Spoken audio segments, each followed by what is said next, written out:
Bismillahirrahmanirrahim. Assalamualaikum warahmatullahi wabarakatuh.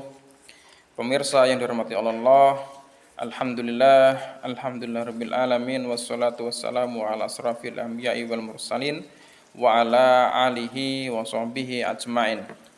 Alhamdulillah, pada bulan Ramadan ini kita masih diberikan banyak kenikmatan oleh Allah Subhanahu wa taala sehingga kita bisa melaksanakan kewajiban kita sebagai seorang muslim untuk melaksanakan amalan-amalan soleh yang itu untuk memberatkan amal ibadah kita nanti di sisi Allah Subhanahu wa taala. Salawat dan salam semoga tetap tercurah limpahkan kepada junjungan kita baginda Nabi Muhammad SAW yang kita berharap syafaat dari beliau. Pemirsa sekalian yang dirahmati oleh Allah, bulan Ramadan ini adalah bulan Al-Quran, di mana Al-Quran diturunkan pada bulan ini, dan kemudian di bulan ini pula Al-Quran ramai sekali dibaca, kemudian dijadikan perlombaan.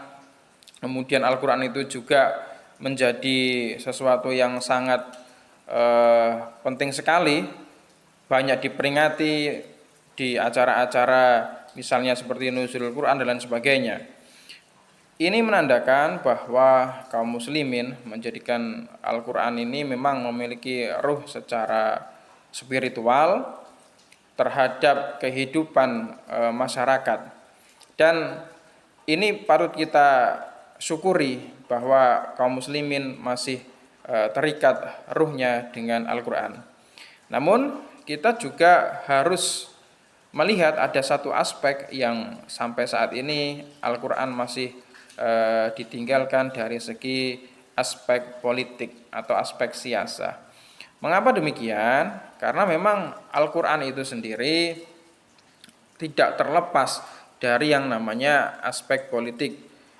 Kenapa? Karena di dalam ayat Al-Quran, misalnya di dalam surat Al-Imran ayat 102, Allah Subhanahu wa taala berfirman, Bismillahirrahmanirrahim, wa'tasimu bihablillahi jami'an wala tafarraqu, yang artinya dan berpegang teguhlah pada tali agama Allah dan dalam keadaan berjamaah, dan janganlah kalian bercerai-berai.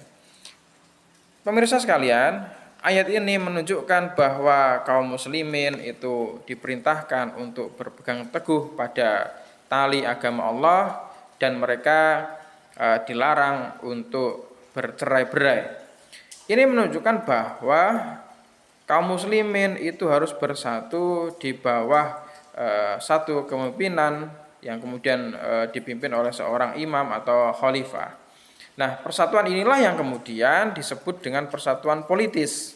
Ya, jadi tidak hanya sekedar aspek ruhiyah saja Al-Quran itu harus kita laksanakan, harus kita baca, harus kita tadaburi, ya, tetapi secara politis Al-Quran ini juga mengikat kita dengan seluruh kaum muslimin agar kita ini tidak bercerai-berai. Pemirsa sekalian, bahwa momentum Ramadan ini adalah momentum yang sangat pas untuk kita ini bersatu, ya. Jadi untuk bersatu seluruh kaum muslimin, karena bulan Ramadan ini siarnya adalah siar persatuan secara global. Dimanapun kaum muslimin berada, mereka melaksanakan ibadah yang sama, mereka melaksanakan siam yang sama, mereka melaksanakan ibadah sholat tarawih yang sama, mereka melaksanakan ibadah zakat dan lain sebagainya. Maka persamaan-persamaan inilah harusnya yang menjadi titik temu dari rangkaian ibadah di bulan Ramadan ini, menjadi titik temu bersatunya kaum muslimin. Dan persatuan ini memang sangat logis ketika diwadahi dalam satu institusi politik, dan persatuan itu dipimpin oleh seorang imam atau khalifah. Dan inilah kenapa bulan Ramadan ini adalah momentum persatuan kaum muslimin, disatukan dengan Al-Quran. Jadi Al-Quran ini tidak hanya tadabburi, tidak hanya dibaca, tetapi Al-Quran ini juga menjadi pemersatu kita secara politis, ya, dimanapun kaum muslimin berada, mereka adalah saudara, disatukan dengan ikatan ukhuwah Islamiyah. Demikian, semoga pemaparan singkat ini bisa membawa bermanfaatan bagi kita semua, dan ini menjadi penambah, dan semoga Ramadan ini menjadi pemberat amal ibadah kita di sisi Allah kelak. Semoga ini bermanfaat. Saya akhiri, wassalamualaikum warahmatullahi wabarakatuh.